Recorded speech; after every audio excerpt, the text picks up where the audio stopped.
It did not begin with something loud, not with a sign, not with a moment that shook the room, not with anything the natural mind would call extraordinary. It began so quietly, so gently that it could have been missed entirely. There was no expectation, no search for a voice, no certainty that anything would happen at all. Just a heart open, still, and quietly longing for something real. Not recognition, not attention, not even answers, just something true, something holy, and in that stillness something stirred. Not outside, but inside. A movement so soft it could not be explained. Like the faint flutter of wings within the spirit, not audible, not visible, but undeniably real. This is where most people miss it, because they are listening for something loud while He is speaking in a whisper.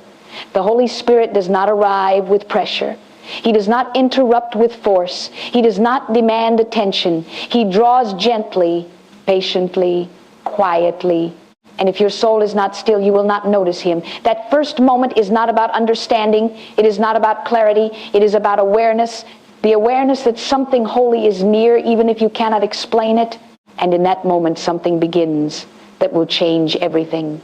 Because now you are no longer alone in your own thoughts. There is a presence, a nearness, a quiet invitation. Many ask, how do you know it is the Holy Spirit? And the answer is not complicated. You learn His voice the same way you learn anyone you love. By spending time with Him. It does not come all at once. It begins with moments. Small, sacred moments where you pause, where you lean in, where you choose to listen instead of rushing forward. At first you may question it. Is this me? Is this real? Am I imagining this? And even in that uncertainty, He remains. He does not withdraw because you doubt. He does not leave because you hesitate. He waits for you to return to stillness, because His voice is not heard with the ears. It is discerned with the heart. And that is why the world makes it so difficult. Noise, distraction, pressure, constant movement. Everything is designed to keep you from that place of stillness, because a whisper cannot be heard in chaos. It can only be heard when you are listening. And the more you return to that place, the more familiar it becomes. What once felt uncertain begins to settle into knowing. What once felt distant begins to feel close, because now you are learning Him not through information but through presence. And that quiet beginning, that moment that almost seemed too small to matter, becomes the foundation of everything that follows. And that whisper does not grow louder with noise.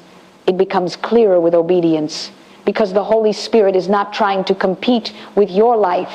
He is trying to lead it. Most people are waiting for something dramatic, a sign, a voice, a moment that feels undeniable. But that is not how He begins. He begins with something so small you could easily dismiss it. A nudge, a pause, a quiet instruction that does not seem important enough to matter. Wait, be still, don't speak. Go back. And this is where everything is decided. Because in that moment it is not about what you understand, it is about whether you will obey. The Holy Spirit does not train you in the spectacular first.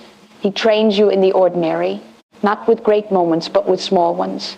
Because if you cannot follow Him in what feels insignificant, you will not recognize Him in what is powerful. Obedience in the small things is not small at all. It is the beginning of everything. There will be moments when the instruction makes no sense. Moments where nothing feels spiritual about it. No emotion, no confirmation. Just a quiet knowing deep within and a choice. And every time you choose to obey that whisper, something happens, not always around you, but within you. Your sensitivity increases. Your awareness sharpens. Your trust begins to grow. Because now you are not just hearing, you are responding. And that response is what builds relationship. The Holy Spirit does not reveal Himself fully to curiosity. He reveals Himself to obedience. Because He is not trying to inform you. He is forming you. That is why He will ask you to do things that stretch you. Speak when you feel unprepared. Stay silent when you want to defend yourself. Move when it feels uncertain. Wait when everything in you wants to act. And every time you say yes, you are stepping deeper into alignment. You are learning his rhythm. You are beginning to recognize his ways. And slowly what once felt uncertain becomes familiar. What once felt like a question becomes a knowing, because obedience turns the whisper into a voice you can trust. And as you continue to obey that whisper, something begins to change in a way that is almost impossible to explain, because what started as something uncertain slowly becomes something you can recognize, not because it grows louder, but because you are becoming more sensitive, more aware, more aligned. You begin to notice that the Holy Spirit does not speak like your thoughts. He does not rush. He does not argue. He does not overwhelm.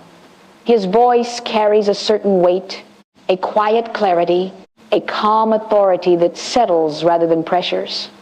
And this is where discernment begins. Not in trying to figure it out with your mind, but in learning to feel the difference within your spirit. There will be moments when you are faced with decisions, when multiple directions seem possible, when your mind is full of options and your emotions are pulling in different ways. And in the middle of all that noise, there will be something different, something steady, something still. And if you pause long enough, you will begin to recognize it, because his voice does not compete. It waits to be noticed. This is why so many miss him, not because he is not speaking, but because they do not slow down long enough to listen. They move too quickly, decide too fast, react too soon. And in doing so, they override the very guidance they are asking for. But when you begin to slow down, when you begin to sit with that inner prompting instead of rushing past it, something remarkable happens. You begin to discern. You begin to feel what carries peace and what does not, what aligns and what does not, what is from him and what is from your own thoughts. And that awareness becomes your guide, not a loud command, but a quiet knowing. And the more you follow that knowing, the more it becomes familiar, until you reach a point where you no longer question every step, not because you have all the answers, but because you have learned his voice. And once you learn his voice, you realize something profound. He has been speaking all along, in moments you overlooked, in nudges you ignored, in pauses you rushed through. He was there, gently leading, patiently waiting, never forcing, always inviting. And now that you recognize him, everything begins to shift, because you are no longer trying to figure out life on your own. You are learning to walk with him. And as that awareness deepens, you begin to notice something even more defining about the voice of the Holy Spirit. It always carries peace, not pressure, not confusion, not urgency that forces you into reaction, but a steady, quiet peace that settles within you, even when everything around you feels uncertain. And this becomes one of the clearest ways to discern his leading, because while your thoughts can be loud and your emotions can be unstable, his presence remains consistent, calm, and anchored. There will be times when opportunities appear that look perfect on the surface, doors that seem wide open, paths that make sense logically, and voices around you saying, "This is right, this is good, this is your moment." But deep inside there is a subtle unrest, not fear, not doubt, but a lack of peace. And that absence is just as important as its presence, because the Holy Spirit does not lead through pressure, he leads through peace. And if that peace is not there, it is not yet time to move, no matter how convincing everything else may seem. This is where many make mistakes. They move because something looks right instead of waiting until it feels aligned. They follow opportunity instead of presence, and in doing so they step outside of what the Holy Spirit is guiding them into. But when you learn to wait for his peace, when you refuse to move without it, you begin to walk in a different kind of confidence, not confidence in outcomes, but confidence in his leading.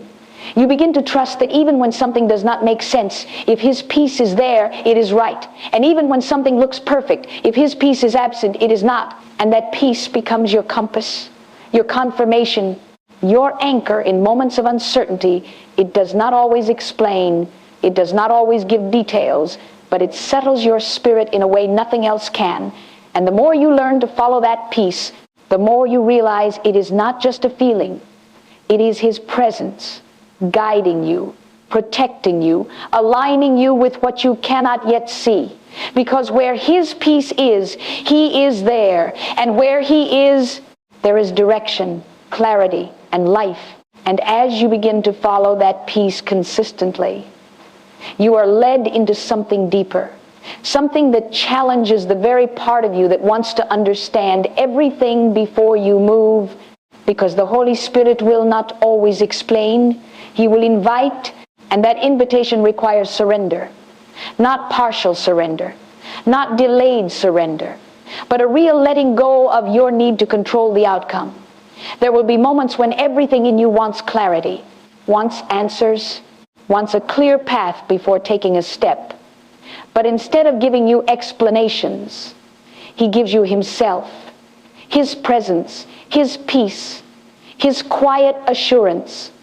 And then he waits, not to see if you understand, but to see if you trust. This is where many stop, because surrender feels like loss to the natural mind. It feels like stepping into the unknown without a guarantee. But in reality, surrender is alignment. It is stepping out of your limited understanding and into his perfect leading. There will be seasons where doors close without explanation, where plans fall apart, where what you thought was certain suddenly shifts. And in those moments, the question is not, why did this happen? The question is, will you still trust him here? Because the Holy Spirit is not leading you based on what you can see. He is leading you based on what only he knows. And when you choose to surrender, even without understanding, something powerful happens.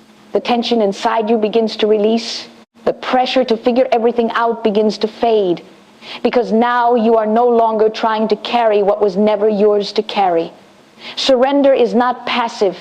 It is a decision, a daily posture that says, not my way but yours, not my timing but yours, not my understanding but your will. And every time you choose that posture, you are creating space for him to move in ways you could never orchestrate. You begin to realize that some of the things you were holding on to were never meant for you. Some of the paths you were trying to force were never aligned. And what felt like loss was actually protection. What felt like delay was actually preparation. Because he sees beyond what you can see. He knows what you do not know. And when you trust that, you find rest even in uncertainty. Because your confidence is no longer in having answers. It is in knowing him. And that changes everything. And when surrender becomes your posture, not just a moment, but a way of living, something begins to change in how you walk through life. Because you are no longer moving from pressure, from fear, or from the need to control every outcome. You are moving from presence. And that presence begins to shape everything. Your thoughts begin to slow down. Your reactions begin to soften. Your decisions begin to carry a different weight. Not because you are trying harder, but because you are no longer leading yourself alone. The Holy Spirit becomes involved in the ordinary. Not just the spiritual moments, not just the times you set aside to pray, but in your daily life, in your conversations, in your choices, in the quiet moments no one else sees. And the more you acknowledge him in those moments, the more aware you become. The more aware you become, the more sensitive you become. And the more sensitive you become, the more clearly you begin to recognize his leading, not as something distant, but as something within. A pause before you speak, a restraint when something feels off, a gentle nudge towards something you did not plan. And this is how he leads. Not by forcing, not by overwhelming, but by guiding. And when you begin to follow that guidance, even in the smallest things, you begin to see something unfold that you could never have planned on your own. Paths begin to align. Situations begin to shift. Doors begin to open in ways that do not make sense naturally. Because now you are not living by impulse. You are living by presence. And with that comes a peace that is not dependent on circumstances. A stability that is not shaken by uncertainty, because you are no longer trying to control every detail. You are trusting the one who is leading you through them. And that trust begins to remove fear, not because everything becomes clear, but because you know you are not alone. And that awareness changes how you live, how you move, and how you respond to everything around you. And as you continue to walk in that kind of awareness, something deeper begins to take place within you, not just in how you live, but in who you are becoming, because the Holy Spirit does not only guide your steps, He transforms your nature. And this transformation does not happen all at once. It happens quietly, steadily, through every moment you choose to follow Him. Things that once had a strong hold on you begin to lose their grip. Patterns that once felt impossible to break begin to weaken. Thoughts that once controlled you begin to settle. Not because you are fighting harder, but because something inside you is changing. This is the difference between trying to manage behavior and allowing true transformation. Behavior can be controlled for a time. You can force discipline, adjust actions, resist certain things, but what remains unchanged within will eventually resurface. But when the Holy Spirit begins to work at the root, change is no longer external. It becomes internal. And when it becomes internal, it becomes lasting. You no longer have to force yourself away from what is wrong. You begin to lose the desire for it. You no longer struggle in the same way because you are no longer the same person. And this is where real freedom begins. Not in constant effort, but in inner alignment. You begin to love what brings peace. You begin to move toward what carries life. You begin to step away from what disturbs your spirit, not out of fear, but out of awareness. Because now you can discern. You can feel what aligns and what does not. What carries His presence and what does not. And that sensitivity becomes your guide, shaping your decisions, your relationships, your environment. You are no longer driven by impulse or temporary emotion. You are led by alignment with His presence. And that changes everything, because now your life is no longer a constant battle against yourself. It becomes a process of becoming someone new. And the more you yield to that process, the deeper it goes, not just on the surface, but at the root, in your thoughts, your reactions, your identity, until one day you look back and realize you are no longer who you used to be. Not because you tried harder, but because you walked closer. And this is where everything comes together, not in a single moment of intensity, not in something you can point to and say, this is where it all changed, but in a life that has been quietly transformed through obedience, surrender, and constant awareness of the Holy Spirit.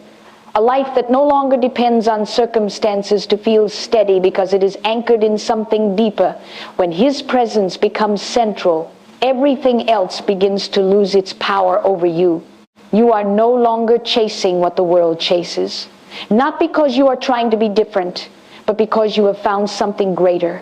Something that does not fade, does not fluctuate, does not depend on what happens around you. You begin to live from peace instead of toward it. And that changes everything. Situations may still shift, challenges may still come, uncertainty may still exist, but they no longer affect you in the same way, because your stability is no longer built on outcomes, it is built on presence, and presence remains.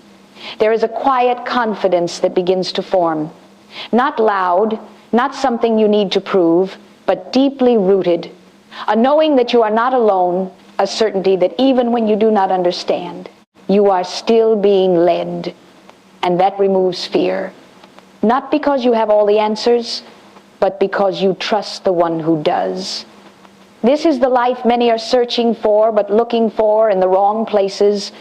They look for it in success, in control, in certainty, in people. But all of those things can change, can fail, can disappear. But His presence does not. And when your life is built on that, everything else begins to align. Your identity becomes steady. Your peace becomes consistent. Your direction begins to unfold naturally, because now you are no longer trying to create your life. You are allowing Him to lead it. And this is where true freedom is found, Not in having everything go your way, but in no longer needing it to. Not in controlling outcomes, but in trusting the one who holds them. So if there is anything left in you that is still holding on, still trying to control, still trying to understand everything, this is the moment to release it. Not as loss, but as surrender. Let him lead, let him guide, let him become everything, and you will discover something that cannot be taken from you.